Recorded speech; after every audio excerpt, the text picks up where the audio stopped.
या व्यवस्थेचं आम्ही विरोध केलेला आहे। आपण पाहिलं की इन्कम टॅक्सच्या माध्यमातून काँग्रेस पक्षाचे सगळे खाते गोठवण्याचं पाप, कारण की जे राजकीय पक्षांना जे फंड गोळा करण्याचे जे बॉन्ड निर्मिती सरकारने केली ते माहितीच्या अधिकारात करायची नाही, द्यायचं नाही आणि ते लपवून ठेवायचं असं निर्णय केंद्राच्या नरेंद्र मोदीच्या सरकारने केलेला होता। त्याची खऱ्या अर्थानं त्यांचा भ्रष्टाचाराचा खरा चेहरा माननीय सुप्रीम कोर्टाने 2 दिवसाच्या पहिले उघडकीस आणला आणि त्याच्यामुळे भाजपची थुतू सगळीकडे झाली। नरेंद्र मोदीच्या बद्दलचा लोकांमधला जो काही भ्रम होता तो भ्रमाचा फुगा फुटला आणि मग दुसऱ्याला कसं दोषी ठरवता येईल म्हणून तो एक अयशस्वी प्रयत्न केला। दबावाच्या नंतर आमचे जे अकाउंट त्यांनी स्विच केले होते अखिल भारतीय काँग्रेसचे ते सगळे त्यांनी म्हणजे 2-4 तासानंतर त्याला ओपन केलं। म्हणजे या पद्धतीची जी दबाव तंत्र आहे त्याचाही आम्ही निषेध केला आणि यालाही एक मोठी सुधारणा, कारण की लोकशाहीमध्ये आपलं मत मांडण्याचा अधिकार सगळ्यांना आहे, व्यक्ती स्वातंत्र्य आहे आणि त्या व्यक्ती स्वातंत्र्यावर घाला टाकण्याचं पाप जे केंद्रातलं नरेंद्र मोदीचं बीजेपीचं सरकार करते आहे त्या सरकारचा निषेध तर आम्ही केलाच, पण आमचं सरकार आल्यानंतर याच्यामधला एक मोठा सुधार, सगळ्यांना न्याय देण्याची एक संकल्पना, सामाजिक न्यायाची संकल्पना, जी न्याय यात्रा राहुल गांधीजींनी मणिपूर ते मुंबई काढलेली आहे त्या माध्यमातून राहुल गांधीजी सगळीकडे त्याचा प्रचार आणि प्रसार करतात आहे। जनतेने काँग्रेस आणि महाविकास इंडिया अलायन्सचं सरकार आणल्यानंतर आम्ही याच्यातला मोठा सुधार करू असाही विश्वास त्या माध्यमातून आदरणीय राहुल गांधींनी दिला, त्यांचं स्वागतही आम्ही केलेलं आहे। संघटनात्मक याच्यामधलं जे काही आमचे झालेलं आहे तर आम्ही ब्लॉक लेवलवर बूथ लेवलवर आमचे सगळे कार्यकर्ते कामाला लागतील आणि संपूर्ण निवडणुकीची तयारी, कारण की आता लोकसभेच्या निवडणुकीचा शंकानांद होईलच, त्याची तयारी सुद्धा या 2 दिवसाच्या शिबिरामध्ये आम्ही केलेली आहे। आपण प्रश्न विचारू शकता।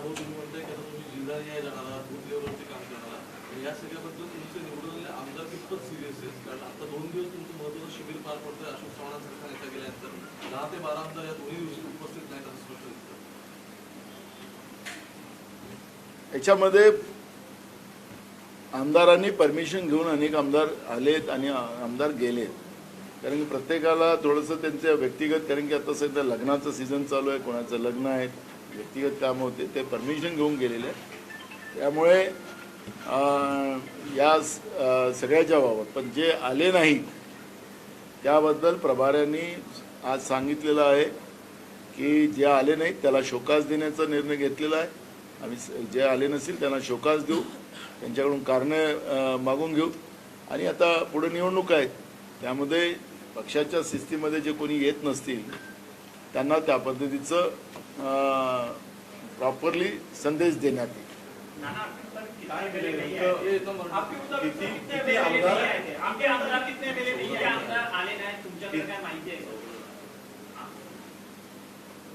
सात आमदार नहीं आए और 7 आमदारों का उनका किसी का शादी था, किसी का व्यक्तिगत कार्यक्रम थे, उन लोगों ने हमसे बात कर उनको हमने छुट्टी दी।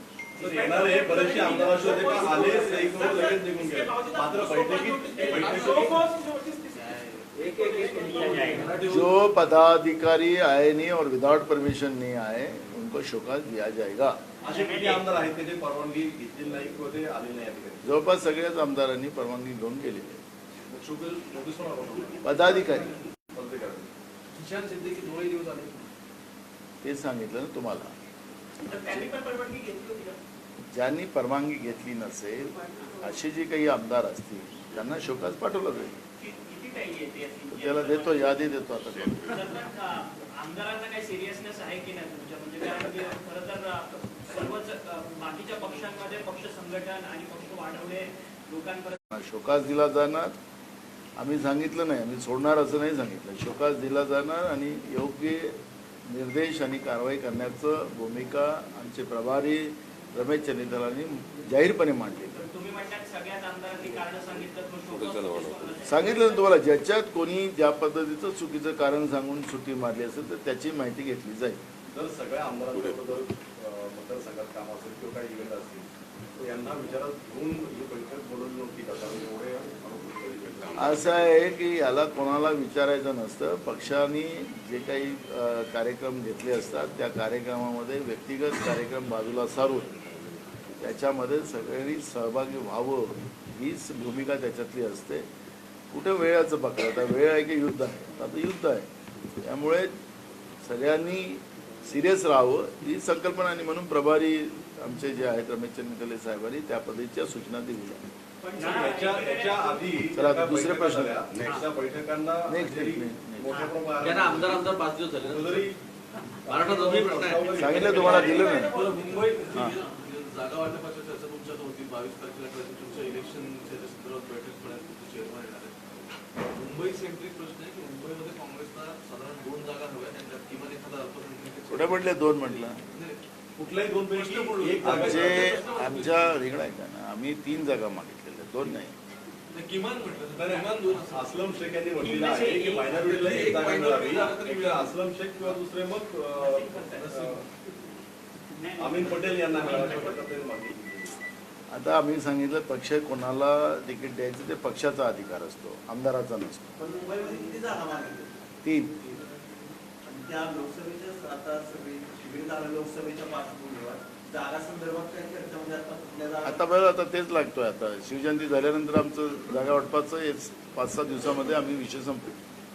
प्रकाश आंबेडकरांनी या सगळ्या संदर्भात कॉमन मिनिमम प्रोग्राम ठरवला होता.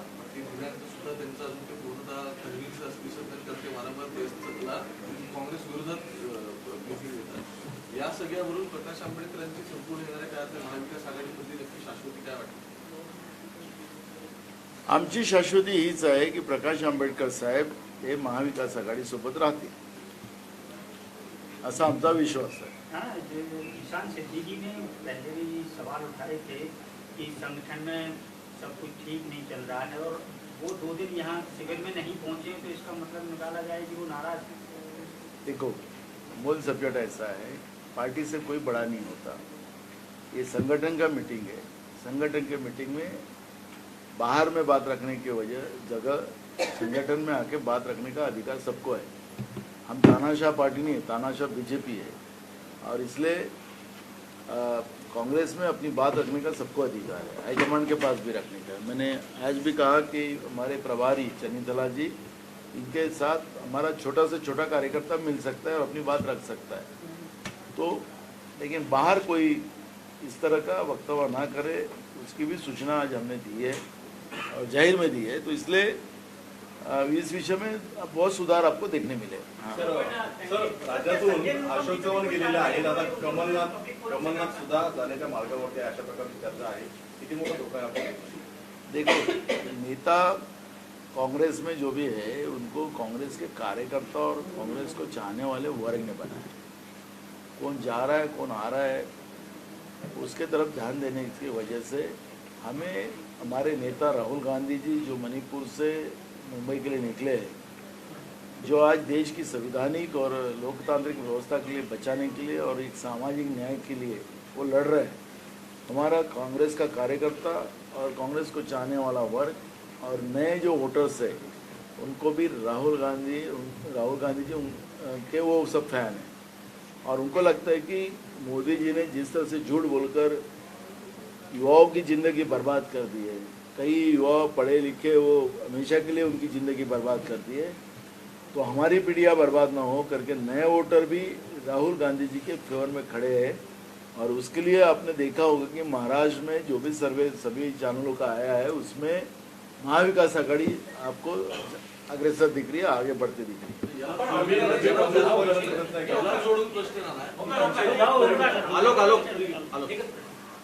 तुम्ही ऑर्गनायझेशन बद्दल बोलताय, तर आता तुम्ही ॲज अ ऑर्गनायझेशन म्हणून पक्षाचे सिनियर नेते, पक्षाचे सिनियर आमदार यांना पक्ष लोकसभा निवडणूक लढवावी या संदर्भात काही मार्गदर्शन करणार आहे का, म्हणजे लढवणार आहेत का? बघा, त्या भागातलं काय काय सिक्वेन्स येतात त्याचा सर्वे आमचा सुरू झालेला आहे. त्या सर्वेच्या आधारावर हे फटाफट सगळे निर्णय त्या ठिकाणी हायकमांड घेईल. त्याच्यामुळे समजा वरिष्ठ नेता असेल आणि त्याचं त्या मतदारसंघात नसेल आणि कोणीतरी चांगला नवीन असेल एखादा आणि तो त्या ठिकाणी लोकप्रियता त्याची चांगली असेल त्याला देऊ ना, जिंकणाऱ्याला द्यायचं आहे. सिनियर माणूस असेल पण त्याचं नसेल तिकडे तर त्याला जबरदस्ती सिनियर माणसाला लढवायचं का? मेरिटच्या आधारावर निर्णय घेण्याचा एक संकल्प हायकमांडने घेतलेला आहे. त्यामुळे सिनियर असो की ज्युनियर असो ज्याचं तिकडे मेरिट असेल त्याच्या आधारावर निर्णय घेतला जाईल. सर, परिणाम कुठे जे तुमच्या विदर्भातले आहेत आमदार आहेत त्यांनी असा दावा केला की अशोक चव्हाण आणि समर्थक आमदारांची बैठक झालेली आहे, ते भाजपमध्ये येतील, त्यांचा आकडा जवळपास 15 ते 16 आहे. कोणी काय बोललं त्याचं काय करताय, कोणाचं काय, एक बघा ते कोणाचं नाही, मला काही विषय नाही. कोणी काय बोलतं त्याच्याकडे लक्ष नाही ना. मला माझं तुम्हाला एक म्हणणं असं आहे की सत्तेतली जी कोणी बंदरं असतील किंवा सरकारमध्ये बसलेले मोठे नेते असतील ते जे आश्वासन देऊन सत्तेत आलेली आहे त्या आश्वासनाची पूर्तता त्यांनी केली का? नाही केली. त्याच्यावर बोला ना. हे डाका टाकायचा धंदा तिकडे राज्याच्या जनतेच्या घामाचा पैशाचाही डाका टाकला जातोय, तिजोरी लुटली चाललेली आहे. याचा नेता चोरायचा त्याचा नेता चोरायचा, हे डाकू लोकांचं काय बोलणं आहे? त्याच्यावरच बोलायचं. आम्हाला कुठल्या लोकांबद्दल तर बोलायचंच नाही. त्यांनी काय बोलायचं. आम्हाला काँग्रेस पक्षाला जनतेचे प्रश्न महत्त्वाचे आहे. काँग्रेस पक्ष जनतेच्या विश्वासावर जगतो आणि त्यांच्यासाठी काम करतो. त्याच्यामुळे आमची भूमिका स्पष्ट आहे की कोण काय बोलतो त्याच्याकडे लक्ष देण्यापेक्षा कुठला डाका मारायचा, तिजोरी लुटताय जनतेची. त्या आमदार चोरायचा धंदा वगैरे तर आहेच त्यांचा, डाका मारायचा. पण लोकांच्या घामाचा पैसा लुटून आज ते लोक गर्भश्रीमंत बनून आपल्याला स्वतःला आपलीच पाठ स्वतः ठोकत असतील. आज शेतकऱ्याच्या शेतामध्ये लाईट नाही आहे, उन्हाळीचा आता हंगाम सुरू आहे, त्याच्यावर का बोलत नाही? तरुणांच्या बद्दल, बेरोजगारांच्या बद्दल का बोलत नाही? महागाईबद्दल का बोलत नाही? हे लोक यांनी बोलाव ना त्याच्याबद्दल. ते महत्वाचे प्रश्न नाही. महाराष्ट्रामध्ये 2 जातीमध्ये भांडण लावून दिलं, तमाशा चाललेला आहे महाराष्ट्रामध्ये. शाहू फुले आंबेडकर विचाराला संपवायचं पाप हे लोक करतात, त्याच्यावर का बोलत नाही? सातत्यानं अपमान केला या लोकांनी शाहू फुले आंबेडकरांचा. त्यांचं जे संविधानिक पदावर बसलेले तत्कालीन त्यावेळेचे राज्यपाल कोश्यारी, सावित्री आईला काय शिवा दिल्यात त्यांनी? यांना कोणी माफ करणार नाही. म्हणून मस्ती करायची तर करून घ्या सत्तेच्या भरोशा थोड्या दिवस, नंतर माफ करणार नाही या महाराष्ट्राची जनता या लोकांना. सर्वेज वगैरे झालेले आहे. शरद पवार एकीकडे म्हणतात की आता ते तरुण चेहऱ्यांना संधी देणार आहेत, निवडणुकांमध्ये नवीन चेहरे उभे करणार आहेत. काँग्रेसमध्ये सुद्धा अशा पद्धतीचा मी सांगितलं ना तुम्हाला, आम्ही सांगितलं एका प्रश्नाच्या उत्तरात की मेरिटच्या आधारावर तरुण अगर असेल तर आणि त्याला मेरिट असेल तर त्याला देऊ ना संधी. ना ये बैठक में क्या कुछ ऐसा भी विधायकों ने या सांसदों ने ऐसा बताया है कि भाजपा के लोग उनसे संपर्क कर रहे हैं, कोई ऐसी जानकारी दी? हमारे पास, मैंने लास्ट टाइम भी बोला कि सिटिंग सांसद बीजेपी के, सिटिंग एमएलए है हमारे साथ. हम जब हथौड़ा मारेंगे तब आपको दिखेगा. लेकिन हमारे लिए ये इशू नहीं है. हमारे लिए आज महाराष्ट्र जिस तरह से जलाने का पाप भारत जलाओ पार्टी ने किया है, ये भारत जलाओ पार्टी को महाराष्ट्र जलाने का क्या अधिकार है? ये शाहू फुले अम्बेडकर का महाराष्ट्र है, छत्रपति शिवाजी महाराज का महाराष्ट्र है. और जिस तरह से इन लोगों ने राज्य में जाति जाति में अंगार लगाने का काम कराकर महाराष्ट्र को जला रहे, यह हमारे लिए इशू महत्व का है. इसलिए भाजपा का जो सिटिंग सांसद हो, एमएलए हमारे साथ आने को चाहते हैं, वो वक्त के आधार पे करें. वो ऐसे लोग हैं क्या जो जिनका टिकट वहाँ कटने वाला है वो यहाँ आने वाले? जिनको टिकट मिलने वाले वो भी हमारे साथ आए. अधिवेशनामध्ये मराठा आरक्षणाचं जे बिल येण्याची शक्यता आहे त्याच्याबद्दल काँग्रेस पक्ष पूर्णपणे समर्थन आहे. बघा, सर्वपक्षीय मीटिंगमध्ये निर्णय झाला होता की ओबीसीच्या आरक्षणाला धक्का न लावता मराठा समाजाला आरक्षण दिलं गेलं पाहिजे, या पद्धतीची भूमिका काँग्रेसने मांडली आणि सर्वपक्षीय बैठकीमध्ये त्याला मान्यता मिळाली. ज्या दिवशी मराठा समाजाचं आंदोलन मुंबईच्या दिशेला निघालं आणि मुख्यमंत्र्यांनी गुलाल उधळून, बँडवाजा वाजवून, फटाके फोडून त्यांना आरक्षण दिलेल्याचा पाठ ठोठवटली, त्या दिवशीच आमच्या मनामध्ये शंका निर्माण झाली की यांनी विश्वासघात कोणाचा केला, मराठा समाजाचा केला की ओबीसी समाजाचा केला. त्याची स्पष्टता दिली नाही. पुन्हा जरांगे पाटलाला 10 तारखेपासून उपोषणाला बसावं लागलं, त्यांची तब्येत खराब आहे. हे सरकार फसवाफसवीचा जो खेळ खेळते आहे त्याची वास्तविकता 20 तारखेला जेव्हा ते एक दिवसीय अधिवेशन बोलावतात आहे ते जे काही कायदा आणायचा प्रयत्न केलेला आहे, कारण की 2018 मध्ये फडणवीसांनी फसवलं. सुप्रीम कोर्टाने फटकारलं या लोकांना की कायदा तुम्हाला अधिकार नसताना कसं बनवलं, हे एवढं आरक्षण देण्याचा अधिकार तुम्हाला नाही. आता आम्ही त्यांना आमचं म्हणणं आहे की जे कायदा आणणार आहे विधानसभेमध्ये, जो बिल आणणार आहे त्या बिलाची चर्चा व्हावी, राज्याच्या जनतेला कळावं. पावसाळी अधिवेशनातही आम्ही ती भूमिका मांडलेली होती. सरकार पळ काढत आहे. जरांगे पाटलाबरोबर मुख्यमंत्र्यांचं नेमकं बोलणं काय झालं, काय आश्वासन दिलं याची पण माहिती पाहिजे. आणि त्याच्यामुळे सरकारने विधानसभेमध्ये जेव्हा हे बिल येईल त्यावेळेस त्यांनी याच्यावर चर्चा घडवली पाहिजे. राज्याच्या जनतेला हे कळलं पाहिजे की हे कोणाला फसवत आहे, यांचे अधिकार काय. राज्याला अधिकारच नाही आहे, पण ह्या आविर्भाव आणतात आहे. तर म्हणून आमचं म्हणणं आहे की 2018 मध्ये मराठा समाजाला आरक्षण देण्याचं जे स्वप्न दाखवलेलं होतं तसं बिल आणलं होतं फडणवीस सरकारने. आता शिंदे फडणवीसाचं सरकार आहे, म्हणजे त्यांची जी हिस्सेदारी आहे. त्यामुळे ही फसवाफसवी होता कामा नये. आणि बिल हे उद्या त्याला चॅलेंज झालं तरी हे टिकलं पाहिजे हायकोर्टात, सुप्रीम कोर्टामध्ये. ही आमची भूमिका आहे. महाराष्ट्रामध्ये सामाजिक न्यायाची भूमिका राहिली पाहिजे. आणि म्हणून आम्ही सांगतो की आम्ही शाहू फुले आंबेडकर विचारसरणीचे लोक आहोत, कारण की या महापुरुषांनी नेहमी सामाजिक न्यायाची भूमिका घेतलेली होती आणि ह्या राज्यांनी ती आत्मसात केलेली आहे. आणि त्याच्यामुळे महाराष्ट्रामध्ये हे वातावरण राहावं ही काँग्रेसची भूमिका आहे. त्याच्यामुळे आम्ही मराठ्यांना आरक्षण मिळवण्याची काँग्रेसची कधीच भूमिका राहिली नाही, राहणार पण नाही. आमच्याच सरकारने पृथ्वीराज चव्हाण साहेबांच्या सरकारमध्ये 2014 मध्ये आम्ही आरक्षण दिलं होतं, मुस्लिमांना पण दिलेलं होतं. पण ठीक आहे, ते टिकलं नाही. पण आता जी जनगणना केलेली आहे त्या जनगणनेवरच काही अर्थानं डाऊट आहे. तर सरकारने उद्या सुप्रीम कोर्टामध्ये हे टिकलं पाहिजे ही आमची भूमिका आहे. फसवाफसवी निवडणुकीच्या तोंडावर होऊ नये एवढंच आमचा त्याच्यामध्ये प्रयत्न राहणार आहे. म्हणून त्याच्यावरची चर्चा घडवावी. मागासवर्गीय आयोगाने अहवाल जो आहे तो मुख्यमंत्र्यांना दिला आहे, परंतु त्याच मागासवर्गीय आयोगाचे जे माजी सदस्य आहेत चंद्रलाल मेश्राम यांनी आरोप लावलाय की जो अहवाल जो आहे तो मागासवर्गीय सदस्यांना जो आहे समितीमधल्या त्यांना वाचून दाखवलेला नाही. हा अहवाल जो आहे तो कोर्टात टिकणार नाही असा त्यांचा आरोप.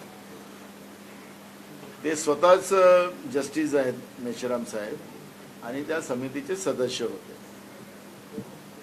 आता जे काही त्या ठिकाणी थातूरमुतूर चाललेलं आहे, निरगुडे आयोगाला का बदलवलं, त्यांच्यावर का दबाव आला, त्यांनी का राजीनामा दिला, हा प्रश्न अजून वेगळाच आहे. शुक्रे आयोग आले आता या शुक्रे आयोगाने ही जी मागासवर्गीय काही सदस्य होते, मेश्राम हे मागासवर्गीय सदस्य आहेत, ते मच्छीमार समाजाचे आहेत आणि ते या समितीमध्ये होते. पण त्यांनी जो आरोप केलेला ते वस्तुस्थिती होऊ शकतं, कारण की या सरकारला निवडणुका तोंडावर आहेत. उद्या कमी जास्त झाले तर त्याचे परिणाम काय होतील हे त्या सरकारला माहिती आहे. त्यामुळे आमची भूमिका तीच आहे की फसवाफसवी होता कामा नये. वास्तविकता काय असेल त्यांनी जनतेला आवाहन करावं. काय आम्ही तर सांगत होतो की सेन्सेस केला पाहिजे. राहुल गांधीजींनी सांगितले की राष्ट्रीय सेन्सेस झाला, पण मोदी पळ काढतात आहेत. ते आम्हाला नाही करायचं सेन्सेस. विदाऊट सेन्सेस, विदाऊट जनगणना तुम्हाला हे करता येणार नाही. आणि ते खोटारडा जनगणना नसली पाहिजे, ती वस्तुस्थितीला घेऊन असलेली पाहिजे. आता ही वस्तुस्थितीला आहे की नाही आहे. आणि त्यांचे जे शुक्रे आयोगातले जे सदस्य मेश्राम, जस्टिस मेश्राम, त्यांनी हा आक्षेप घेणं हे तेवढंच त्याला शंकेला वाव देते आहे. त्यामुळे म्हणून आम्ही सांगतो की सरकारने विधानसभेत याच्यावरची चर्चा करावी ही भूमिका आमची आहे. लास्ट क्वेश्चन एक महत्त्वाचं की धारावी पुनर्वसनला तुम्ही अदानीच्या संपूर्ण प्रकरणी त्याला विरोध करत होता. आता बांधव रेक्लेमेशन प्रोजेक्ट आहे त्याचं कंत्राट अदानीला गेले 30,000 कोटीचे. काय हा देशच मित्रोंना विकायचा आहे. आता मित्रोमध्ये पहिले गरीब जे आहेत ते अदानीचं नाव काय, गौतम अदानी हे सगळ्या देशातले गरीब व्यक्ती आहेत. मैं गरीबों के लिए सरकार चलाऊंगा बहनों भाइयों. तर त्याच्यामुळे हे असं मी नाही म्हटलं, मोदीजी म्हणायचे. आता सगळ्यात गरीब या देशातला कोण माणूस असेल तर गौतम अदानी आहे. याचं असं करू आपण. म्हणून हे परवाचं जे निवडणूक बॉन्डचा जो इश्यू माननीय सुप्रीम कोर्टाने केला, तर याच्यातला मोठा ग्राहक कोण आहे बॉन्ड देणारा, त्याची नावं उघडकीस केली पाहिजे स्टेट बँकेने आता तातडीनं. माननीय सुप्रीम कोर्टाने ते निर्देश दिलेले आहे, ते नाव उघडकीस केलं पाहिजे. त्याच्या मोबदल्यात हे कॉन्ट्रॅक्ट किती मिळाले, कोणाला मिळाले, देश विकायची व्यवस्था कोणाला दिली या लोकांनी, या सगळ्या गोष्टीची उघडकीस व्हायला पाहिजे ना. त्याच्यामुळे ही जी काही परिस्थिती आहे पूर्ण मुंबईच देणार आहे. आता ते थोडं हिस्सा देतात आहे, मुंबईच विकायचं ठरलेलं आहे त्याच्यामुळे ही जी काही परिस्थिती आज आहे त्या परिस्थितीला मुंबईकर सुद्धा उत्तर देईल. मुंबईकरच नाही, मुंबई तर आमच्या देशाची शान आहे, महाराष्ट्राची राजधानी आहे. त्या मुंबई महाराष्ट्रात राहावी त्याच्यासाठी 105 हुतात्मा त्या ठिकाणी झाले आणि संयुक्त महाराष्ट्र निर्माण झालं. ते नाही तर मुंबई त्याच वेळेस चोरून नेण्याचा या लोकांनी प्रयत्न केला होता, टाका टाकायचा प्रयत्न केला होता. आता असं करून तुकडे पाडून मुंबईचे आणि त्यांच्या मित्रांना मुंबईचे तुकडे तुकडे करून मुंबई संपवायचा हे जो प्लॅन आहे तो स्पष्ट होतो. त्यामुळे महाराष्ट्राची जनता निवडणुकीची वाट पाहतात आणि महाराष्ट्रातूनच केंद्रातल्या मोदीच्या सरकारचे दरवाजे बंद करण्याचा निर्णय होणार आहे. त्याच्यात तुम्हाला महाराष्ट्र सगळ्या देशामध्ये अग्रेसर राहणार आहे हे तुम्हाला पाहायला मिळणार. थँक्यू.